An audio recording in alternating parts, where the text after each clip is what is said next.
Welcome to MLC TV News Oct, reaching you live from the city of Lokoja, the confluent state of Nigeria. I am Joshua Adenoy. The headlines: Governor Bagudu sympathizes with Kogi state government, donates 50 million naira. Court clears former EFCC boss MAGU of 573 million naira money laundering charges. And on sports, German club appoints ex-Real Madrid midfielder as new coach. Now the news in detail. Kebbi State Governor Atiku Bagudu has hailed his Kogi State counterpart, Yahaya Bello, for showcasing capacity in leadership. Governor Bagudu gave the commendation when he visited Governor Bello on the devastating flood in the state. He said the flood will deal a devastating blow to the achievements recorded in agriculture by the Yahaya Bello administration and donated the sum of 50 million naira to the state government to support efforts at providing palliatives to flood victims. Our reporter has more. The 2022 flooding is far worse than past years put together. According to reports, over 200 communities and 2 local government areas are completely underwater.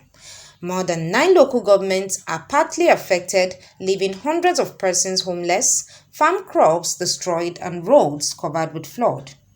Aside from farmers crying and counting their losses, lives were also lost. Earlier, Governor Yahaya Bello toured most of the areas affected and lamented over millions of naira worth of livelihood destroyed. He then called for support from all well-spirited persons and corporate bodies, even international donors, to support the state government to cushion the suffering people are subjected to go through because of the flood. The devastating condition the flood has left the state prompted the governor of Kebbi State, Abubakar Bagudu, to visit Governor Yahaya Bello at the Presidential Lodge, Lokoja, to commiserate with him and to sympathize with all victims. The governor was pained at the level of destruction. He announced a donation of 50 million naira as his financial support in whatever way palliative for affected people. Maybe something like this has never been witnessed, even though we had flooding in 2018, we had flooding in 2020. But I think something at this level was last in around 2012. It must be very depressing for a state that have been dealing with so many issues, successfully tackling insecurity, doing a lot in ensuring that infrastructure has been developed to support not only the state but to support trade across the country. And now, in addition to that, in addition to loss of lives, a depressing aspect is loss of livelihoods, particularly for a state that is very important to the food security of the country, that has been doing well. I am confident that under the leadership of my very, very able and competent brother, Yahaya Bello, assisted by his deputy, who is chairing the same, I'm sure we will pull through this. But we need to support each other. And that is why he came first to encourage and to show solidarity, and to also report back to the Food Security Council to say on behalf of the people of Kebbi State to provide a sum of 50 million. Governor Bagudu promised to present the matter before the Nigeria Governors Forum and the Progressive Governors Forum, assuring that they will also provide support to the state. He expressed hope that the National Emergency Management Agency (NEMA) and the Ministry of Humanitarian Affairs will respond quickly to mobilize support for the affected. I know Kogi State have been very, very supportive of you because you deserve to be supported. You have done well for the state. You have devoted your energy, talent, and capacity, and Kogi State has been the better for it. So I pray that God continue to bless you. Amen. And bless Kogi State and bless the Federal Republic of Nigeria.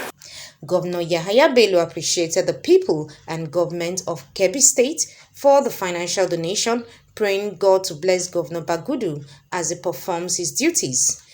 Your Excellency, I can't thank you well enough. I appreciate you and I continue to appreciate you. Your Excellency, you have always shown concern and care and love for us here in Kogi State and everywhere across the country. Not only in APC states, but even including PDP states. Wherever there is any concern, you are there. Wherever you need to show solidarity, you are there. On behalf of the people of Kebbi State and on behalf of all the progressive governors. On behalf of myself, the government and good people of Kogi State, we are expressing our overwhelming appreciation and gratitude to you. He used the occasion to appeal to the Federal Ministry of Works and Housing to repair the Lokoja FCT roads, as it is very important to the socio-economic activities in the country, as the gridlock at Kogi Kotonkarfi was a result of the flood and no movement of vehicles. I urge Mr. President to declare a state of emergency for all the states that are affected, basically or most importantly Kogi State. Because the rivers, as it affects Niger State down from Yola down to Benue, Kogi is the one that is taking the whole burden. They all hit us here all at once. We spent serious money in constructed embankment. More than 4 kilometers, concrete embankment along the river. It helped a little, but it has been overwhelmed. We constructed hundreds of kilometers of roads. Now they are completely underwater. And you can rest assured that those roads are compromised now. When the water recedes, we may have to do everything all over again. That's why we need your assistance. We are equally using this opportunity to plead to Federal Ministry of Works and Housing to fix Kogi FCT Road, Kogi to other parts of this country. Our roads are too germane, too important, economically, politically, and otherwise to this country. If we are neglected and nothing is done, the impact and the effect on the country will be too devastating. Your Excellency, we have 1 kilometer bridge across River Niger. We call it Muritala Mohammed Bridge. That road was constructed, that particular bridge was constructed under General Muritala Mohammed of blessed memory, the former head of state, in 1976. That particular bridge is having serious problem. If anything should happen to Muritala Mohammed Bridge, the north and south would have been completely cut off. Only one lane was resurfaced. That particular lane that was resurfaced now is already giving way, just months ago. The second one has been left completely abandoned. Heavy trucks are already on the bridge as we speak now. For weeks now, heavy trucks are on the bridge, further compromising the integrity of that bridge. So only God knows what will happen, in the very few months to come if nothing really is done to that particular bridge. And on the same day in the government house, Lokoja, was the State Executive Council meeting, and resolutions were taken that included the approval of the state government to release 500 million naira counterpart fund for the Kogi Nigeria Women Project, the World Bank project. Briefing journalist was the Commissioner for Finance and Economic Planning, Asiwaju Ashiru Idris. He said the World Bank assisted project of $20 million was aimed at empowering women economically and improving their capacity index in the state. We call it Women Economic Empowerment. Various women groups association are to benefit from this fund. It will help those who are in business, it will help those who are in agri, it will also help those who are into education and health.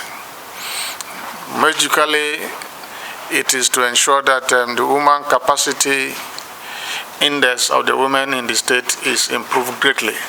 The commissioner also revealed the council's approval to create the Animal Husbandry Service as a redesigned department in the State Ministry of Agriculture.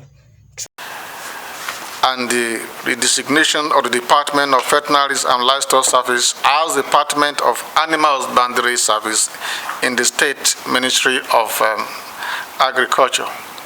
Similarly, the council approved the Bello Cares project, which is to be incorporated under the State Ministry of Finance as Bello Care Nigeria Limited. He said Bello Care will soon come up with a program to help the people of the state by ensuring dividends of democracy get to the people. Jane G. Abalagbubu, reporting for MLC TV.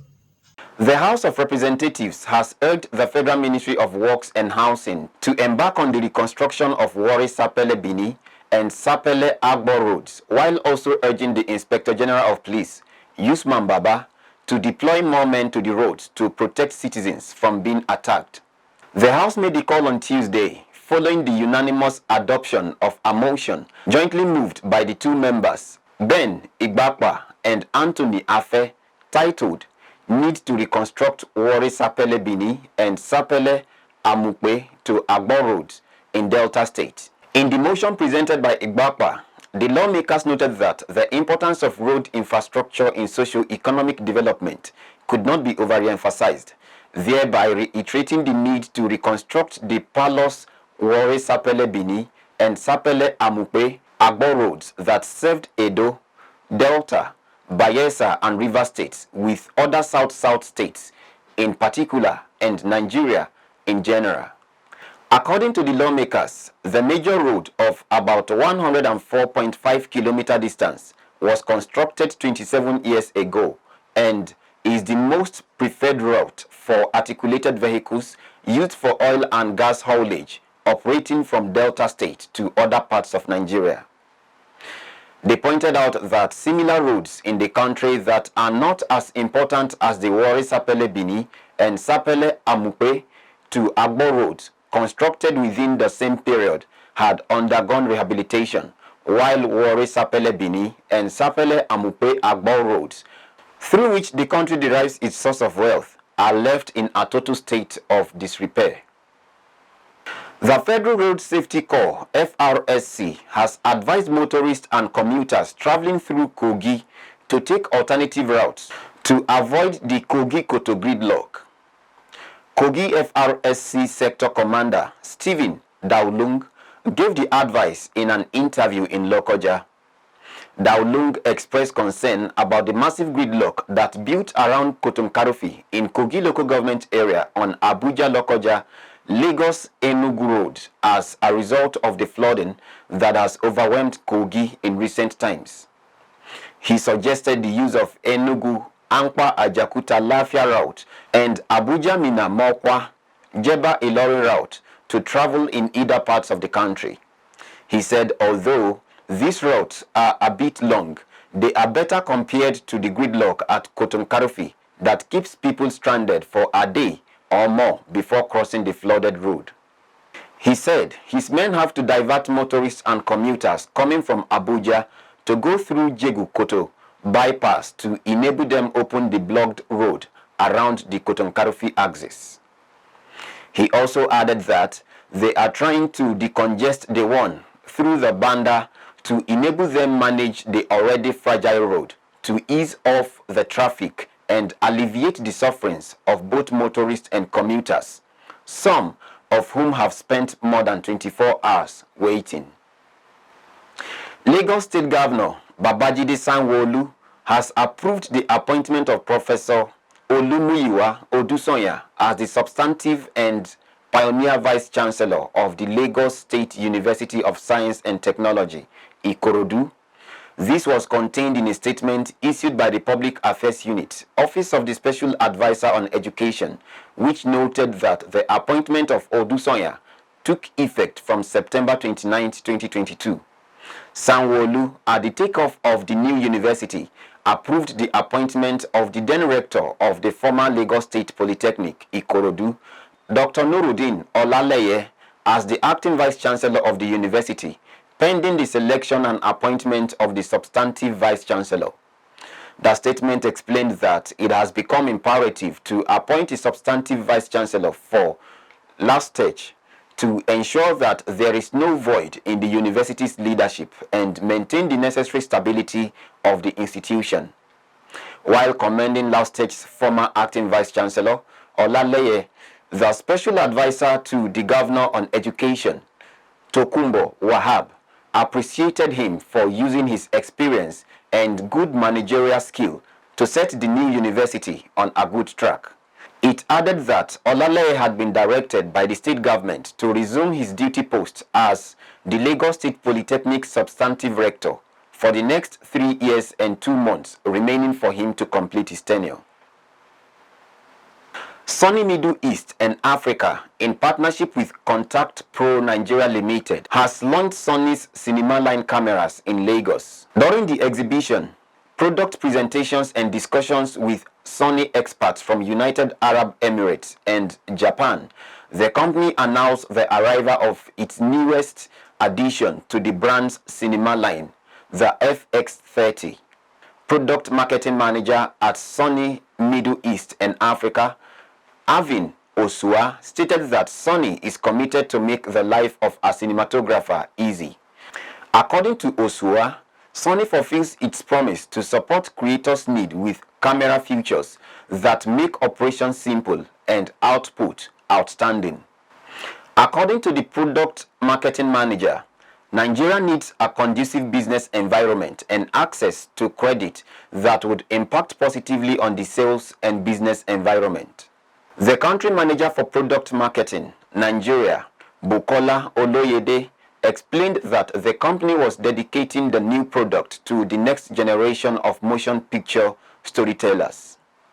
She urged everyone to become members of the Alpha Universe platform, explaining that it's a great resource for providing members with access to more peering reviews, educational content, talent showcasing, and information about Sony's growing influence, product line and competitive awards, not just in Nigeria, but across the Middle East and Africa region. The head of digital imaging at Sony Middle East and Africa, Sajir Shamsu, noted that the new FX30 is a great fit for anyone looking to get started in filmmaking. We go on a short break. We'll be right back. Get human interest stories right here on MLC TV with entertainment, sports, business, culture, tourism, and fashion news stories all featured on MLC TV. Not forgetting political and current affairs news, state and federal government and people's matters will be discussed regularly on MLC TV. MLC TV, your one-stop online destination for unbiased, accurate news, entrepreneur ideas, and youth matters to the rest of the world. MLC TV, reaching everywhere, informing everyone. Welcome back. On crime, a magistrate court 2 sitting in Lokoja, Kogi State Capital, has remanded the pastor of New Jerusalem Deliverance Ministry, ADEIZA Peter, in Kaba Correctional Facility. The pastor with the church, located in Ageva, Okene local government area of Kogi State, was alleged for unwholesome practices which borders around medical quackery. The presiding magistrate, A.A. Umar, remanded ADEIZA Peter till the 20th of October 2022. ADEIZA Peter was remanded for causing culpable homicide, miscarriages, and carrying out illegal maternity under the disguise of the church. Recalled that, based on available information, the Kogi State government swooped on New Jerusalem Deliverance Ministry, where the mentally unstable persons placed under chains were moved out of the prayer house along with others, mainly young women who claimed they came for prayers and had spent months in the church. A federal high court sitting in Abuja has acquitted the former acting chairman of Economic and Financial Crime Commission, EFCC, Ibrahim MAGU, and Prophet Emmanuel Omale of the Divine Hand of God Prophetic Ministry of 573 million naira money laundering claims.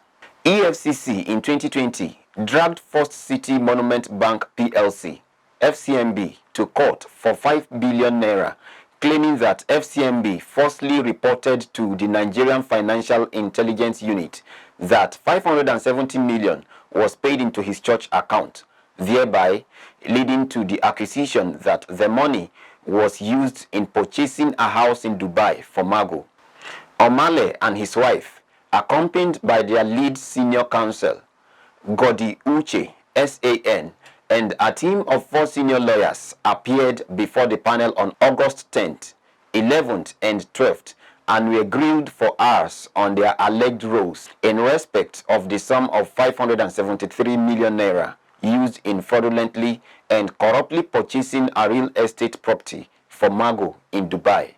The cleric said they paid Uche and Co. the sum of 15 million naira to appear and represent them for 3 days before the said Presidential Investigation Committee and attached a copy of the receipt to the statement of claim. He said they all denied the allegations of fraud, adding that they never bought any property for MAGU when grilled by the panel. There was jubilation in the families of the remaining 23 victims of the Abuja-Kaduna train attack on Wednesday, shortly after the Chief of Defense Staff, General Lucky Irabo, announced their release. Announcing the development in a statement, the Defense Headquarters said the nation owes the armed forces a debt of gratitude for achieving the success. The statement, signed by the Secretary, Chief of Defense Staff Action Committee, Professor Usman Yusuf, announced to the nation and the world that at 4 p.m. Wednesday, the 7-man Presidential Committee assembled by the Chief of Defense Staff, Irabo, secured the release and took custody of all the 23 remaining passengers held hostage by Boko Haram terrorists following the attack on the Abuja to Kaduna train on March 28, 2022. President Muhammadu Buhari, in a statement by his spokesman, Garba Shehu, expressed happiness and satisfaction over defeat achieved by the armed forces. Buhari noted that the nation owed the military and all other security and intelligence agencies a debt of gratitude for the successful conduct of the operation leading to the release. On the foreign scene, the Nobel Prize in Chemistry 2022 was on Wednesday awarded to 3 scientists for the development of acrylic chemistry and bioorthogonal chemistry. They included 2 Americans, 52-year-old Professor Caroline Bertozzi and 81-year-old PhD holder Barry Sharpless, both of Stanford University. The third recipient of the prize is a 68-year-old Danish professor at the University of Copenhagen, Denmark, Martin Meldal. In a statement on its website, the organization explained that Sharpless and Medal laid the foundation for a functional form of chemistry, click chemistry, in which molecular building blocks snap together quickly and efficiently, while Bertozzi took click chemistry to a new dimension and started utilizing it in living organisms. The chairman of the Nobel Committee for Chemistry, Johan Avist, said this year's prize in chemistry deals with not overcomplicating matters, instead working with what is easy and simple, adding that the functional molecules can be built even by taking a straightforward route. On sports, let's join Jonah Malik for update.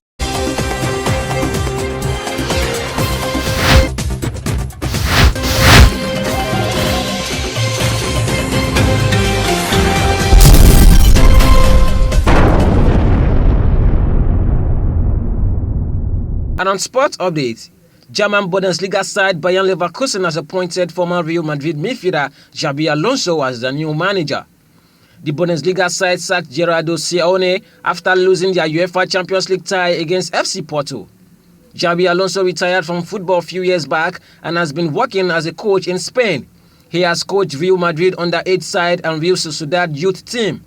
Bayer Leverkusen released an official statement on their social media page to confirm the appointment of Xabi Alonso as the new head coach and the sacking of Simeone. Bayer Leverkusen and Gerardo Simeone go their separate ways. World and European champion Xabi Alonso becomes the new head coach of Bayer Leverkusen, the club confirmed. Here is what Xabi Alonso said after being appointed as Bayer Leverkusen new manager. In his word, "I know Leverkusen has an excellent club from my time in Germany.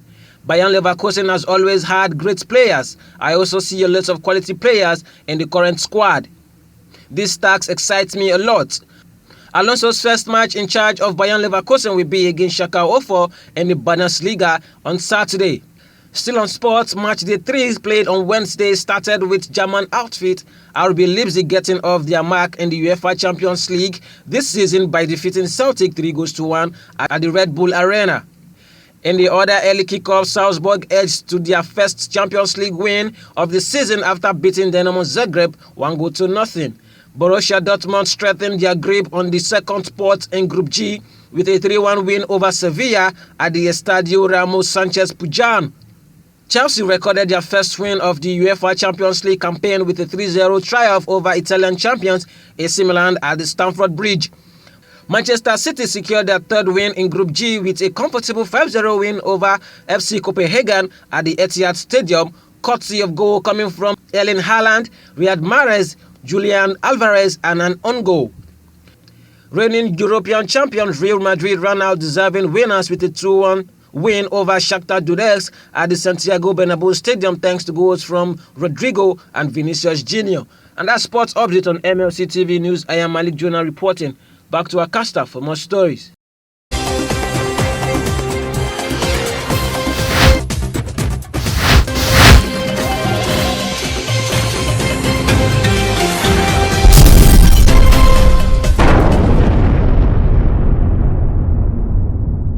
Thank you, Jonah.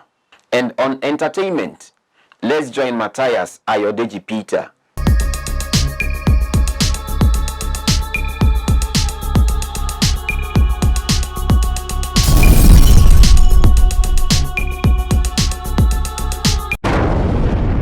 On our entertainment news, the state of Minnesota is celebrating the annual Whiskey Day 4 years after Governor Mark Dalton declared October 6th as the state's annual Whiskey Day. In the sealed and stamped document declaring the day, the governor mentioned that the recognition is in honor of Whiskey's achievements in music and his role as a cultural influencer. The honor came after Whiskey became the first African artist to sell out the Skyway Theatre, Minneapolis in 2019. Since receiving the recognition, Whiskey has continued to record several feats, including reaching the summit of the Billboard Hot 100, selling out the O2 Arena on 3 consecutive nights, winning a Grammy and receiving an RIAA Platinum Plaque. The state of Minnesota is an upper Midwestern region of the United States. It is the 12th largest U.S. state in the area and the 22nd most populous. Still our entertainment news from Africa. Africa's biggest reality TV franchise, Big Brother, has announced calls for entries for a new special season to hold in 2023. Tagged the Big Brother Titans, the special season will be a mix of Big Brother Nigeria and Big Brother Mzansi, with auditions open to Nigerians and South African ages 21 and above. To audition, interested applicants with valid SA and Nigerian identification must record a 2-minute video of themselves, stating why Big Brother should pick them to be a Big Brother Titan housemate.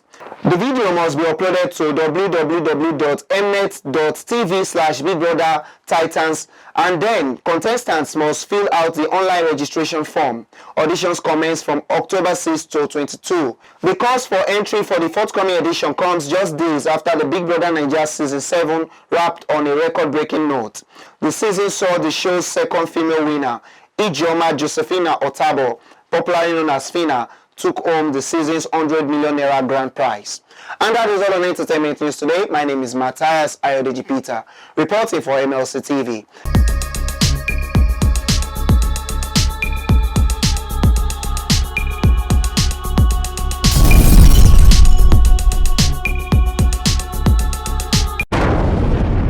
Thank you, Matthias.